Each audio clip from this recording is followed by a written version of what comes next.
Hello students, hope you all are doing well. See, previously આપણે તમારું principles of microeconomics એનું unit number 4 એનું chapter number 3 એમાં આપણે ડિસ્કસ કરતા હતા અબાઉટ ધી ઇન્ટ્રોડક્ટરી પાર્ટ જેમાં આપણે અલગ-અલગ ઇકોનોમિક્સ પ્રોફેસર મેયર્સ, પ્રોફેસર ક્રેન ટોસ, Seligman as well as Keynes એના કન્સેપ્ટ સ્ટડી કર્યા as well as types of interest જે છે આપણે સ્ટાર્ટ કરેલું હતું બરાબર, જેમાં આપણે ગ્રોસ ઇન્ટરેસ્ટ એટલે કે આપણે એવું કહી શકાય કે કાચું વ્યાજ બરાબર, ગ્રોસ ઇન્ટરેસ્ટ જે છે એને આપણે જોઈ લીધું બરાબર. અને સાથે સાથે જે છે એ લોકોએ એવું પણ સાબિત કર્યું કે ભાઈ નેટ ઇન્ટરેસ્ટ જે છે એ ગ્રોસ ઇન્ટરેસ્ટ નો પાર્ટ છે.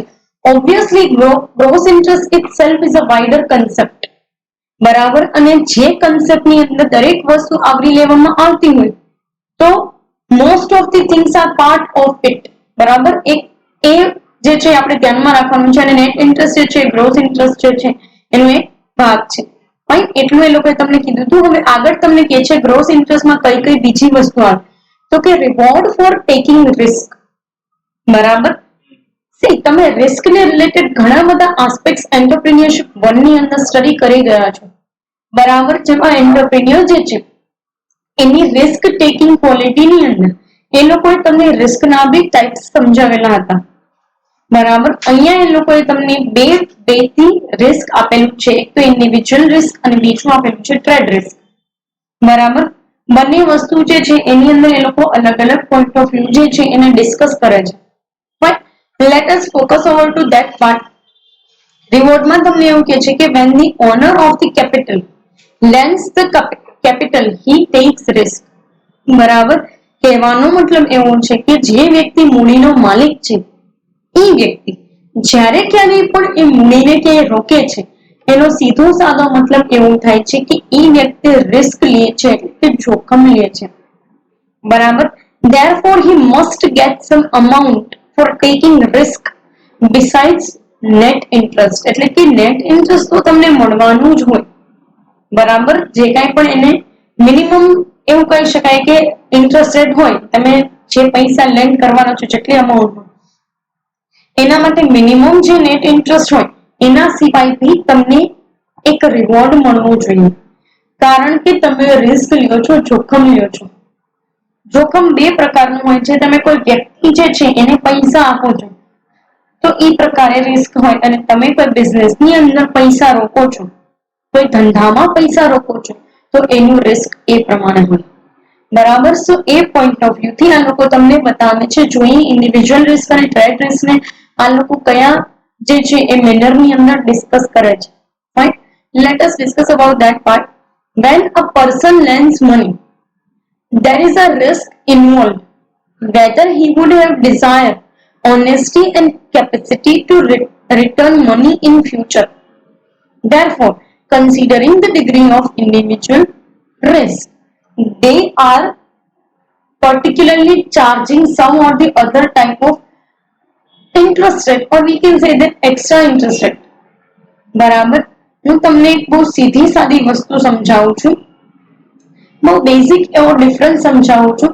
તમારે પર્સનલ લોન જોઈતી હોય ને તો એના વ્યાજના દર જે છે અને તમારે હોમ લોન જોતી હોય તો એના વ્યાજના દર છે ને અલગ અલગ હોય બરાબર. અને તમારે વેન્ચર કેપિટલ જોતી હોય ને તો એનો વ્યાજનો દર પણ અલગ હોય.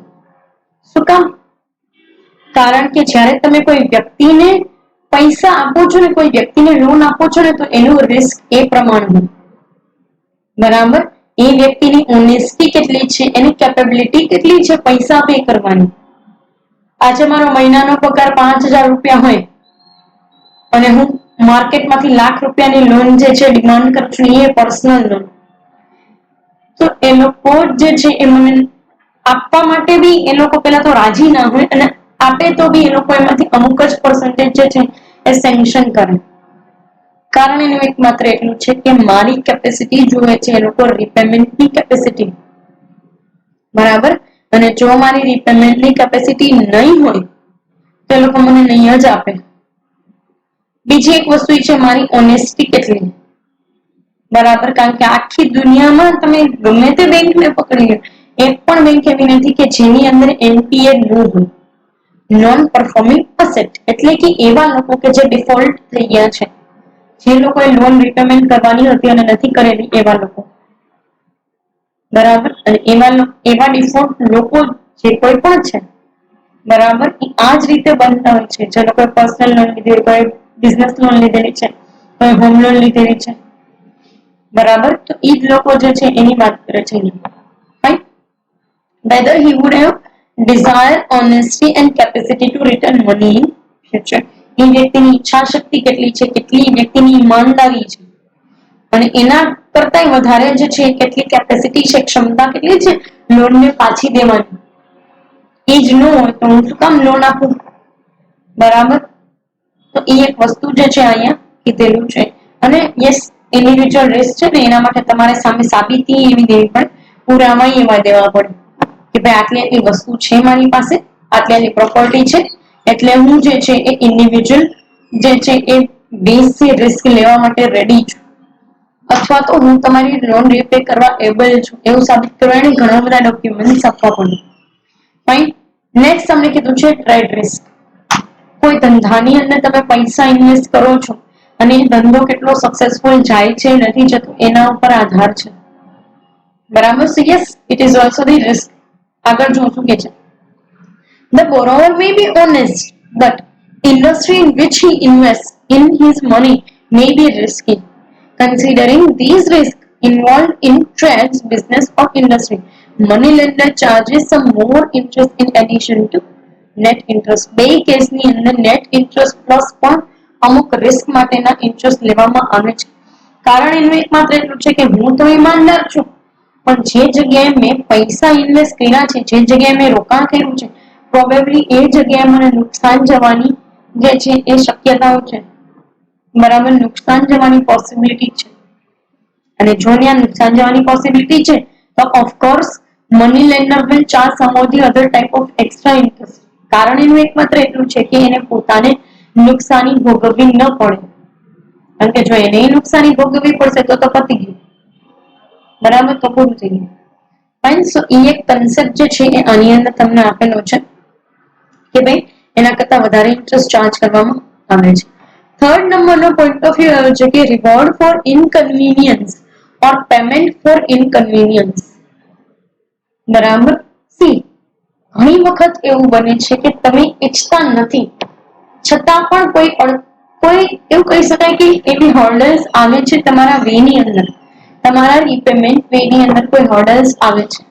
ફાઇન. સો એના માટે તમને કહે છે, ફર્સ્ટ તમને કીધું છે after investing his capital owner has to undergo certain inconvenience. For example, he cannot use the money for fulfilling his own wants.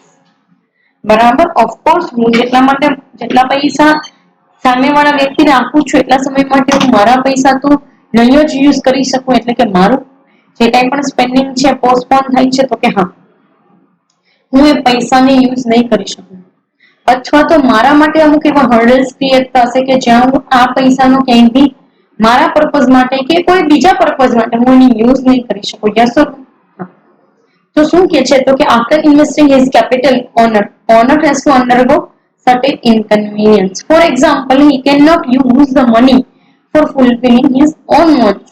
Therefore, he has to obtain from the present use of money and pass through certain inconvenience. બરાબર. આ વસ્તુ છે ને કોઈ money lander માટે નથી, એની પાસે extra પૈસા હોય ને તો જ કોકને લેન્ડ કરે. તો આ વસ્તુ કોઈ મની લેન્ડર માટે નથી, પણ હા એવા લોકો માટે છે કે જે પોતાનો નવો સવો બિઝનેસ ચાલુ કરવા જઈ રહ્યા છે, અથવા તો નવો સવો ધંધો ચાલુ કરવા જઈ રહ્યા છે એવું આપણે કહી શકીએ. એ વ્યક્તિ અત્યારે જેટલા બી પૈસા એની પાસે હશે એ પોતાના બિઝનેસમાં રોકશે, બરાબર. પોતાના જે કંઈ પણ બિઝનેસ છે એની અંદર ઇન્વેસ્ટ કરશે તો કે હા, અને એ ઇન્વેસ્ટ કરશે એટલા માટે એને પોતાના જેટલા બી અત્યારના એવું કહી શકાય કે સ્પેન્ડિંગ હશે એના ઉપર કાપ મૂકવો પડશે તો કે હા એ કાપ છે કાંઈ પણ એ વ્યક્તિ મૂકે છે, બરાબર. એના માટે એ વ્યક્તિને અત્યારે કોઈ પણ એવું કહી શકાય કે ભાઈ યુઝ નહીં કરી શકે મનીને તો કે હા, અને એના માટે એને અમુક અગવડતાઓ ભોગવવી પડશે તો કે હા એ બી સાચી વસ્તુ છે. અત્યારે હું પૈસા યુઝ ન કરી શકું તો મારી પાસે બીજા જે પૈસા હશે ને એમાંથી હું સ્પેન્ડિંગ કરીશ, બરાબર. એમાંથી હું પૈસા જે છે એ ખર્ચીશ, તો આ વસ્તુ થઈ ગઈ અગવડતા, અને આ અગવડતા ભોગવવાના બદલામાં તમને જે કાંઈ પણ રિવોર્ડ મળે છે, that is probably your profit, or we can say that interest over your investment. બરાબર, ઇન્વેસ્ટમેન્ટ માંથી મળતું ઇન્ટરેસ્ટ. આગળ જો શું કે છે તો કે investment is made four certain fixed periods and therefore the capital owner has to forgo other better opportunities. બરાબર, એ સમય માટે તમે અમુક ફિક્સ ટાઈમ પીરિયડ માટે જે છે એ મૂકતા હોય પૈસા કોઈ જગ્યાએ કે તમારા જ પોતાના બિઝનેસ ની અંદર, એ બિઝનેસ જે છે એની અંદર તમે પૈસા મૂકો છો તો તમારે બીજી કોઈ બેટર ઓપોર્ચ્યુનિટીઝ, બરાબર, એને તમારે જતી કરવી પડશે. લસો તમે પૈસા બીજી પણ કોઈ જગ્યાએ ખર્ચી શકત, પણ ના, તમારે જે છે એ જતું કરવું પડશે.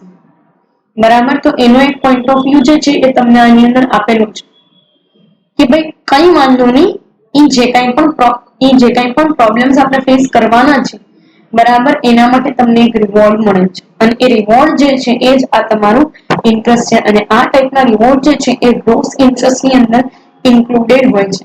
Fine. So yes, this is all about the second part and third part. Coming session ની અંદર આપણે ટાઈપ્સ ઓફ ઇન્ટરેસ્ટમાં રિવોર્ડ મેનેજમેન્ટ અને નેટ ઇન્ટરેસ્ટ જે છે એને ડિસ્કસ કરશું. બરાબર, સો પર્ટિક્યુલર આ સેશન માટે જે છે એ અહીંયા સુધી રાખીએ. Thank you so much.